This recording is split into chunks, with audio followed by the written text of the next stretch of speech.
मेरा नाम राज है। मैं दिल्ली शहर का रहने वाला हूँ। मेरे पापा का बहुत बड़ा बिजनेस था जो अब उनके मरने के बाद मैंने संभाला हुआ है। मैं एक दिन ऑफिस से निकला और मैं घर की तरफ जा रहा था कि सड़क के दाएं तरफ एक जवान और खूबसूरत लड़की खड़ी भीख मांग रही थी। वह देखने से भिखारी बिल्कुल भी नहीं लग रही थी। देखने से तो ऐसा लगता था कि वह पढ़े लिखे और किसी अच्छे खानदान की लड़की हो। मेरे दिल ने कहा कि मुझे उसकी मदद करनी चाहिए, इसलिए मैंने अपनी गाड़ी रोकी और उससे भीख मांगने की वजह पूछी। मेरी बात सुनकर उस लड़की की आंखों में आंसू भर आए। कहने लगी, मेरी माँ के सिवा मेरा इस दुनिया में कोई नहीं है।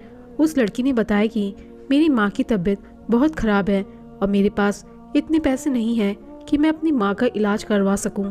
मैंने जल्दी से उसे गाड़ी में बिठाया और उसके साथ उसके घर चला गया। उसकी माँ की हालत सच में बहुत ख़राब थी। मैंने एक प्राइवेट हॉस्पिटल में उसकी माँ को एडमिट करवाया और अपनी जेब से उसका सारा इलाज करवाया। 2 दिन बाद जब उसकी माँ ठीक हुई तो मैं खुद उन्हें उनके घर छोड़ आया। वह लड़की बहुत खुश थी। वह बार बार मेरा धन्यवाद कर रही थी। उसने अपना नाम दीक्षा बताया था। दीक्षा का अपनी माँ के अलावा इस दुनिया में कोई नहीं था। दीक्षा की मासूमियत मुझे बहुत पसंद आई थी। उसे देखकर मेरे दिल को कुछ कुछ होने लगा था। 2-4 मुलाकातों में ही मुझे उससे मोहब्बत हो गई थी, इसलिए मैंने उसे अपने ही ऑफिस में जॉब दे दिया। लेकिन कुछ दिन बाद मेरी बेकरारी दीक्षा के लिए बढ़ती ही जा रही थी। उसका धीरे से बात करना और अपनी बड़ी बड़ी पलकें उठाकर मेरी तरफ देखना मेरे दिल को घायल कर देता था। और फिर 1 महीने के बाद ही मैंने उससे कहा कि मैं तुमसे शादी करना चाहता हूँ। मेरी बात पर वह हैरान हो गई थी, लेकिन अगले ही पल खुश भी हो गई थी। उसे विश्वास नहीं हो रहा था कि मेरे जैसा अमीर पैसे वाला आदमी उस जैसी गरीब लड़की से शादी करना चाहता है। उसकी माँ को भी इस बात से कोई परेशानी नहीं थी, बल्कि वह भी बहुत खुश थी कि वह अपने फर्ज से फ्री हो जाएगी। मेरे माँ बाप तो इस दुनिया में थे नहीं। एक बड़ी बहन थी, उन्हें रिश्ता लेने के लिए भेजा, मगर दीदी ने कहा कि उन लोगों की डिमांड बहुत है। उनका कहना है कि अगर तुम्हारा भाई मेरी बेटी से शादी करना चाहता है तो पहले मेरी बेटी के नाम अपनी आधी जायदाद करे।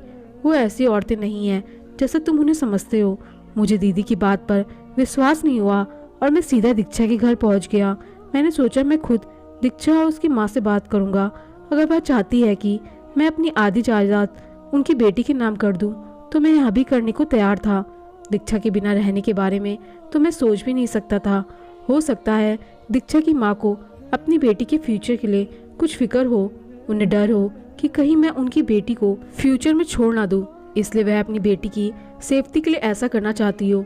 इसलिए मैं इस बात पर भी तैयार था। मैंने देखा कि दीक्षा के दरवाजे पर ताला लगा हुआ था।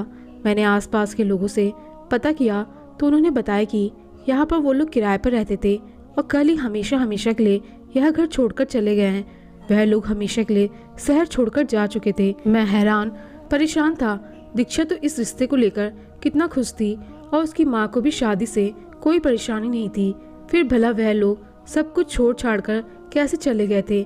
मैं पागलों की तरह दीक्षा को ढूंढ रहा था। उसका मोबाइल फ़ोन भी बन जा रहा था। मुझे वह लड़की दोबारा नहीं मिली।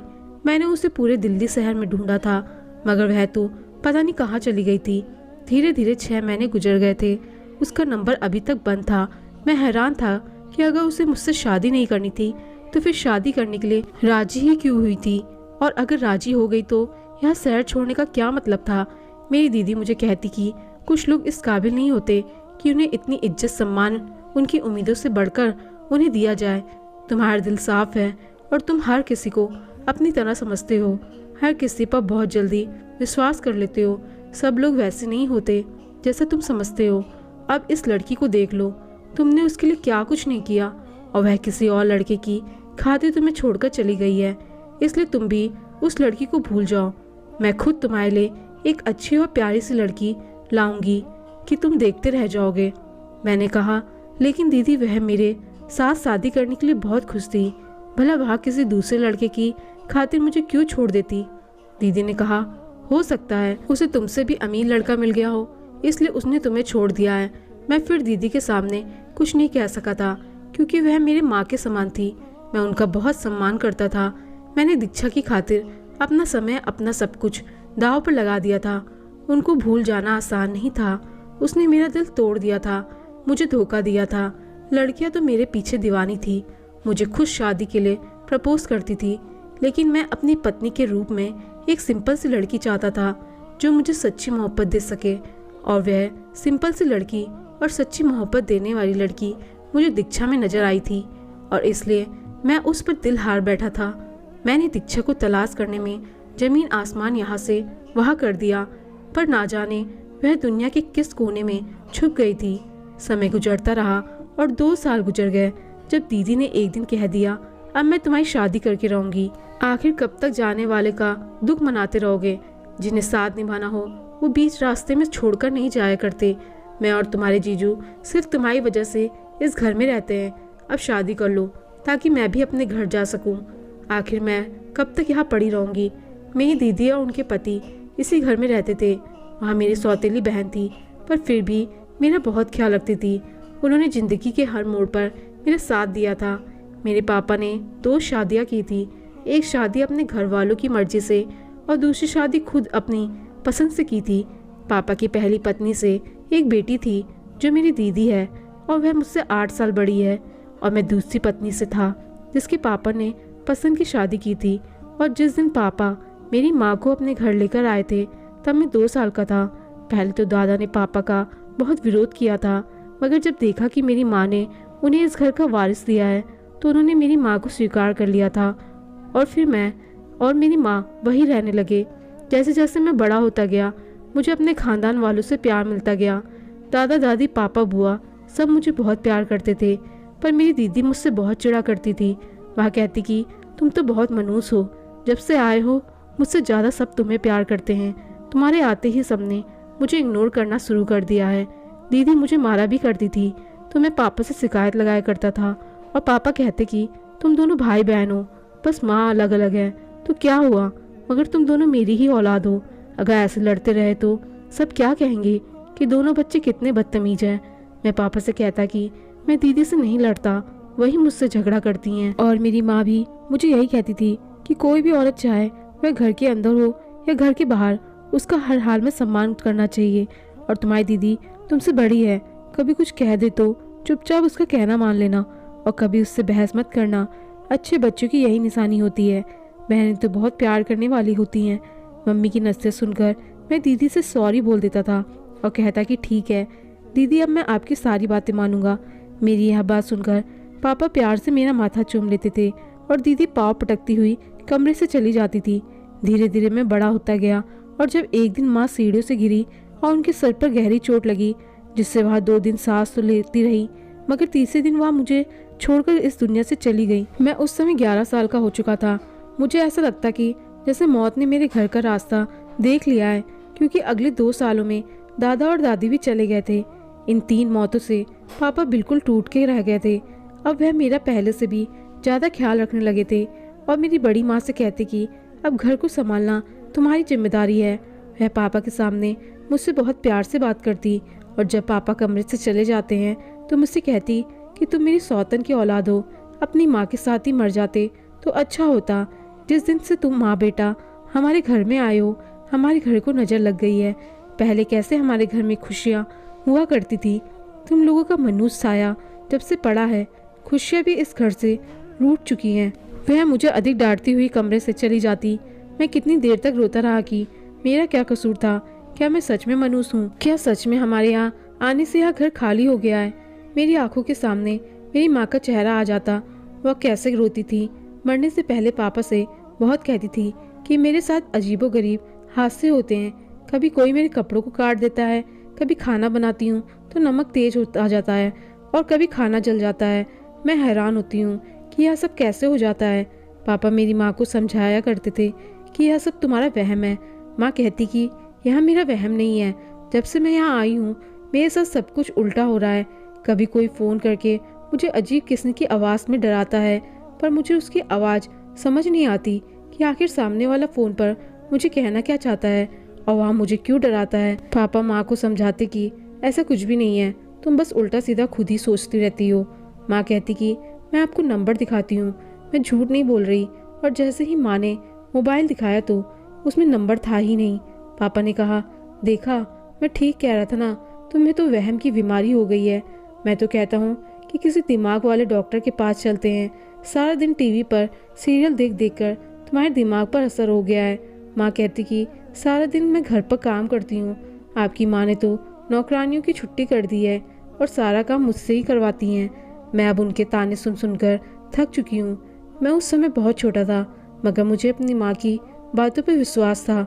इस घर में ऐसा कौन था जो मेरी माँ को तंग कर रहा था? मैं जानना चाहता था। लेकिन तभी उन्हीं दिनों अचानक माँ की डेथ हो गई थी।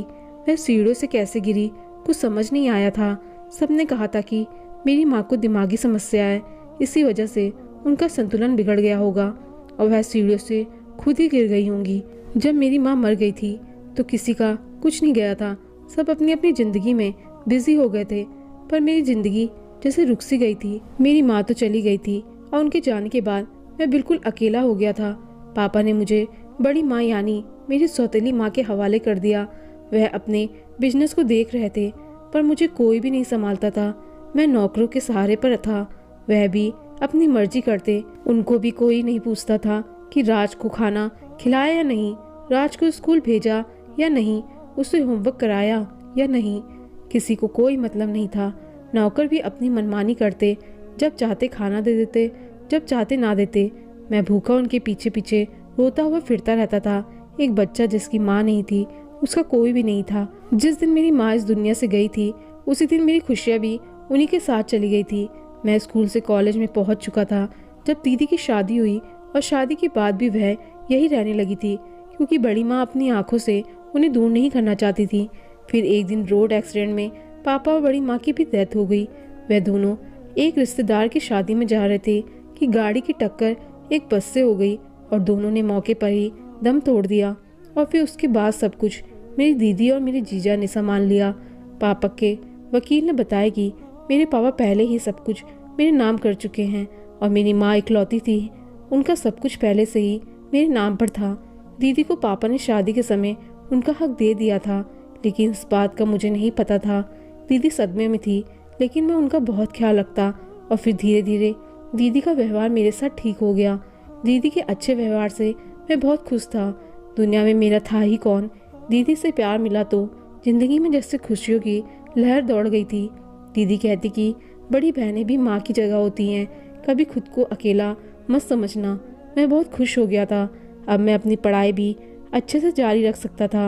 एक दिन दीदी ने कहा कि जब तक तुम्हारी शादी नहीं हो जाती मैं और तुम्हारे जीजा जी यही रहेंगे। अब माँ बाप के बाद मेरा तुम्हारे अलावा कोई नहीं है। मैंने कहा दीदी आपको कभी भी कहीं जाने की जरूरत नहीं है, आप हमेशा यही रहे।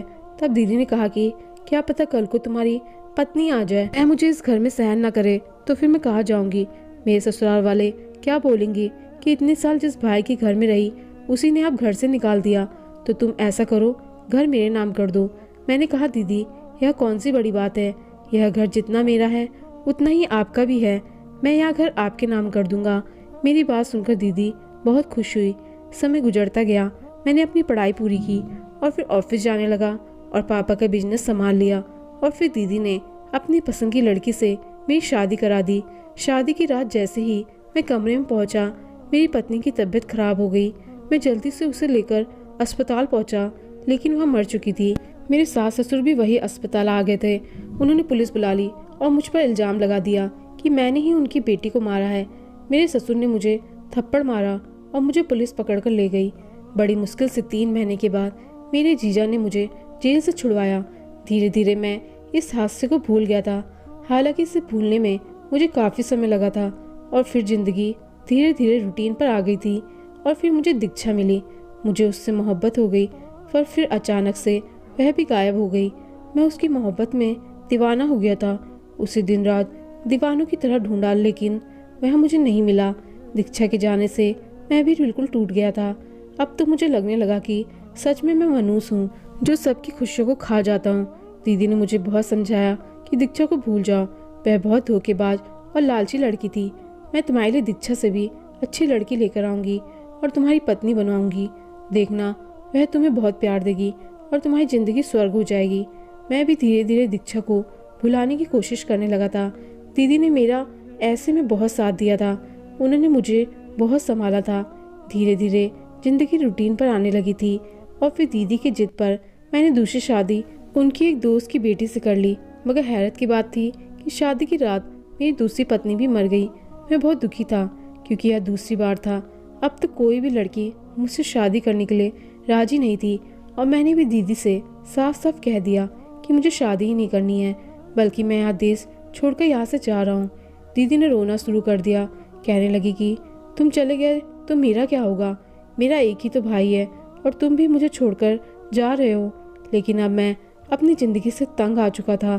30 साल की उम्र में ही मैंने बहुत कुछ देख और सह लिया था। मैं इंडिया से बाहर जाने की तैयारी कर रहा था। मेरा दिल अब यहाँ बिल्कुल नहीं लगता था कि उन्हीं दिनों एक बूढ़ी औरत मेरे ऑफिस में आई। उसने अपना चेहरा छुपाया हुआ था। वह मेरे पैरों में गिरकर रोते हुए मुझसे बोली कि मेरे घर 2 अपाहिज लड़कियां हैं, तुम उनसे शादी कर लो, तुम्हारी किस्मत बदल जाएगी। मैं बूढ़ी लाचार औरत अब उनका और सहारा नहीं बन सकती। मेरे जाने के बाद पता नहीं मेरे अपाहिज बच्चों का क्या होगा। तुम उनका सहारा बनोगे तो भगवान तुम्हें इसका फल जरूर देगा। मुझे उस बूढ़ी औरत पर दया आ गई और मैंने बहुत सोचने के बाद हाँ कह दी और फिर उनसे शादी कर ली।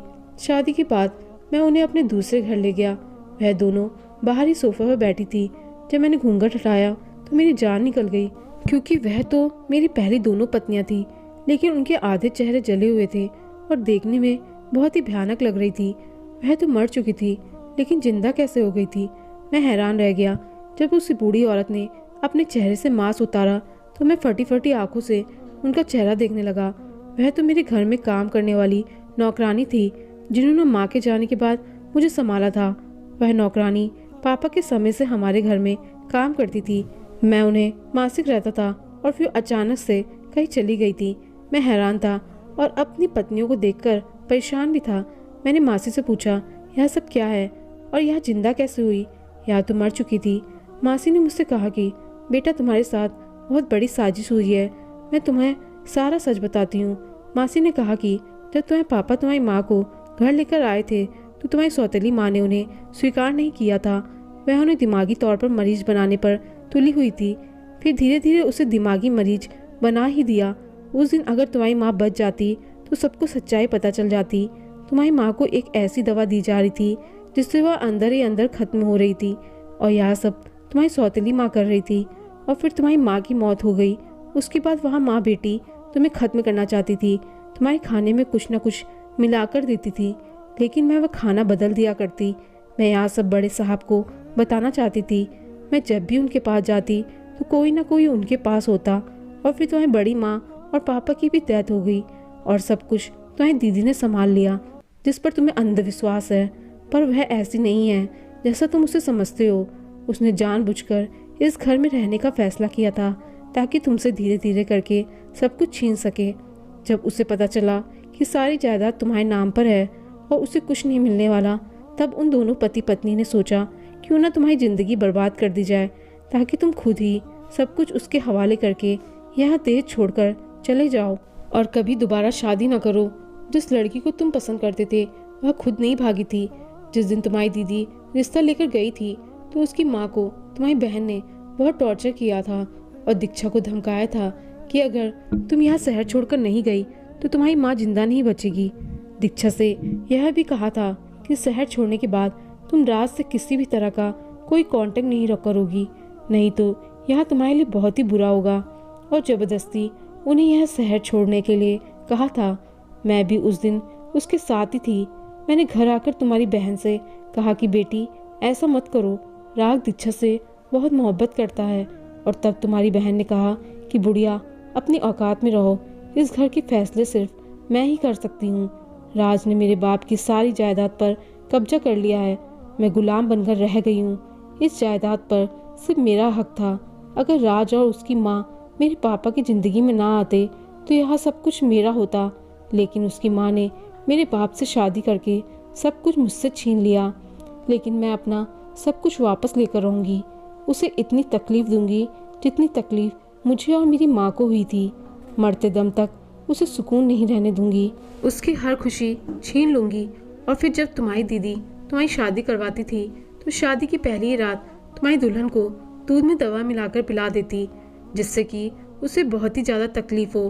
तुम्हारी दीदी ने डॉक्टर को पैसे दिए यह कहने के लिए कि रात से कहना कि तुम्हारी पत्नी मर गई है। तुम्हारी दीदी ने तो तुम्हारे सास ससुर को भी खरीद लिया था। बहुत बड़ी साजिश के साथ तुम्हें जेल भेजा गया था, जबकि तुम्हारी दोनों ही पत्नियां जिंदा थी। मैं तुम्हारी पहली पत्नी को अपने साथ ले गई थी क्योंकि अब वह अपने माँ बाप के साथ नहीं रहना चाहती थी, और दूसरी बार भी जब आपके साथ यही हुआ तो आपकी दूसरी पत्नी को भी मैं अपने साथ यहाँ ले आई और उसका इलाज करवाती। आधे जले चेहरे के साथ उनके घर वालों ने भी उन्हें स्वीकार नहीं किया था, और इनका आधा चेहरा तो तुम्हारी दीदी ने जलाया था ताकि जिंदगी में यहाँ लड़कियाँ कभी तुम्हारे सामने आ जाए तो तुम इन्हें पहचान ना सको। मासी यह सब कुछ बताकर चुप हो चुकी थी और मैं पत्थर का बन चुका था। मेरी बहन जिसको मैंने माँ का स्थान दिया था वही मेरी दुश्मन बनी रही।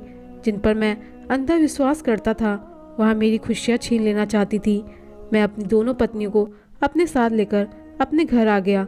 मैं जैसे ही घर पहुंचा, दीदी अपने पति के साथ बैठी चाय पी रही थी और उनका पति उनसे कह रहा था कि आखिर हमारा प्लान कामयाब हो ही गया। तुम्हारा पागल भाई देश छोड़कर जा रहा है, उसका टिकट भी कंफर्म हो चुका है। उसके बाद सारा बिजनेस पैसा हमारा होगा, उस पर राज करेंगे। और तभी अचानक उनकी नज़र मुझ पर पड़ी थी तो उनके चेहरे का रंग बदल गया था। वह अपनी जगह से उठ गए। मेरी पत्नी अभी मेरे साथ थी। मैंने दीदी से कहा कि मैं अपनी ज़िंदगी में सब कुछ बर्दाश्त कर सकता हूँ, पर आपने जो तकलीफ़ इन लड़कियों को दी है मैं सहन नहीं कर सकता। मैं तो आपको अपनी माँ के समान समझता था। मैंने आप पर सबसे ज़्यादा भरोसा किया और आपने मुझे क्या दिया? साफ साफ कह देती कि मेरे भाई मुझे यहाँ सब कुछ, शान शौकत, दौलत, जायदाद सब कुछ चाहिए। मैं सब कुछ आपके नाम कर देता।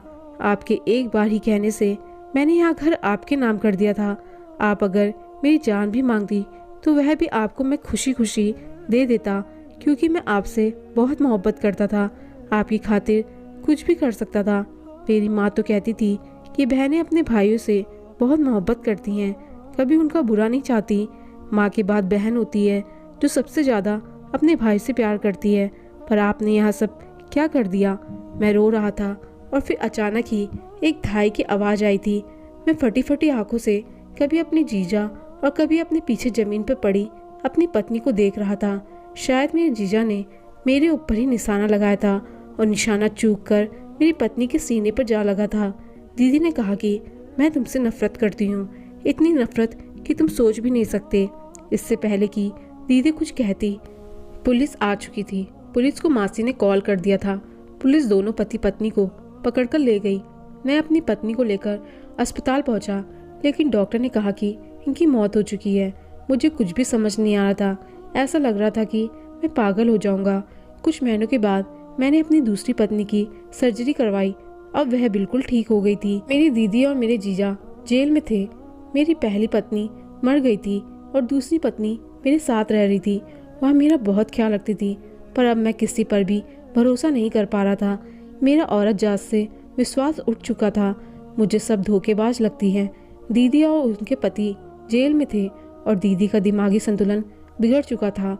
हालात और समय उनके पति को किसी सूरत बाहर आने नहीं दे रहा था। समय गुजरता गया, जिंदगी रूटीन पर आ गई। जब एक दिन पता चला कि मेरी पत्नी कभी माँ नहीं बन सकती, वह बहुत रोई। उसने बहुत इलाज करवाया, पर डॉक्टर ने कहा कि वह बांझ है। उसने मुझसे कहा कि आप दूसरी शादी कर लो। मैंने कहा कि मुझे औलाद की कोई इच्छा नहीं है, इसलिए दोबारा कभी मुझसे शादी का मत कहना। मगर वह औलाद के लिए पागल हो रही थी। जब उसने बहुत ज़्यादा जिद की तो मैं मान गया। मुझे अपनी ज़िंदगी अब एक तमाशा लग रही थी, पर शादी की रात मुझे अपनी ज़िंदगी की सबसे बड़ी खुशी मिली थी। जिससे मेरी शादी हुई थी वह लड़की दीक्षा थी, जिससे मैं मोहब्बत करता था, जो मुझे दीदी की वजह से छोड़कर चली गई थी। जो कुछ हुआ था मैंने उससे माफ़ी मांगी थी। मैंने अपनी मोहब्बत को पा लिया था और इत्तेफाक से मेरी पहली पत्नी की वह दोस्त थी। मैं अपनी पहली पत्नी का बहुत एहसानमंद था, जिसने मेरी मोहब्बत मुझे लौटा दी थी, पर वह नहीं जानती थी जिससे मैं मोहब्बत करता था यह वही लड़की है। जब मैंने दीक्षा का घूंघट उठाया तो आंखें झपकाना भूल गया था। दीक्षा भी मुझे एकटक देखती जा रही थी। मुझे विश्वास नहीं हो रहा था। मेरी मोहब्बत, जिसे मैं पागलों की तरह ढूंढा था, आज मेरी पत्नी के रूप में मेरे सामने बैठी हुई थी। दीक्षा के चेहरे पर एक शरारती मुस्कान थी। कहने लगी, मुझे पता था आपने मुझे कितना ढूंढा है। आपकी मोहब्बत और तड़प अच्छी तरह पता है। जितनी मोहब्बत और तड़प आपको मेरे थी, उतनी ही मोहब्बत मुझे भी आपसे थी। लेकिन आपकी दीदी के मजबूर करने पर मैं अपनी माँ को लेकर चली गई। जिया जो आपकी पत्नी है, वह मेरी सहेली थी, लेकिन यहाँ से जाने के बाद उससे बातचीत होना बंद हो गई थी। कुछ ही समय पहले मेरी उससे बातचीत होना शुरू हुई थी। जिया को मेरी मोहब्बत के बारे में सब कुछ पता था। जब मैंने उसके पति की तस्वीर देखी तो मेरी आंखों से आंसू छलक पड़े थे और मेरी आंखों में चमक के आंसू देखकर वह सब कुछ समझ चुकी थी और वह मुझे आपसे शादी करने के लिए जिद करने लगी। जिया के लिए मेरे दिल में प्यार और सम्मान और भी ज़्यादा बढ़ गया था। वह बहुत अच्छी थी। अब तक उसने मेरा बहुत ख्याल रखा था और दीक्षा के रूप में मुझे वह खुशी दी थी कि मैं उसका जितना धन्यवाद करता कम था। मैंने कसकर दीक्षा को अपने सीने से लगा लिया। ऐसा लगा जैसे तपते रेगिस्तान में बारिश की फुहारें पड़ गई हो। दिल को सुकून मिल गया था। अब मेरी ज़िंदगी में खुशियाँ आ चुकी थी। आज मैं 2 बेटियों का बाप हूँ। मेरी दोनों पत्नियाँ मिलकर रहती हैं और मेरे बच्चे अपनी बड़ी माँ के साथ रहते हैं। बच्चे मेरी पत्नी जिया को मम्मी कहते हैं, जबकि अपनी सगी माँ को छोटी माँ कहकर पुकारते रहते हैं। मैं हंसता रहता हूँ। जिंदगी में कभी भी सिक्के का एक पहलू देखकर फैसला नहीं करना चाहिए। कभी कभी ऐसा नहीं होता जैसा हम सोच रहे होते हैं। दोस्तों, आपको कहानी पसंद आई हो तो लाइक, शेयर और कमेंट जरूर करें और चैनल पर नए आए हैं तो चैनल को सब्सक्राइब करना ना भूलें। धन्यवाद।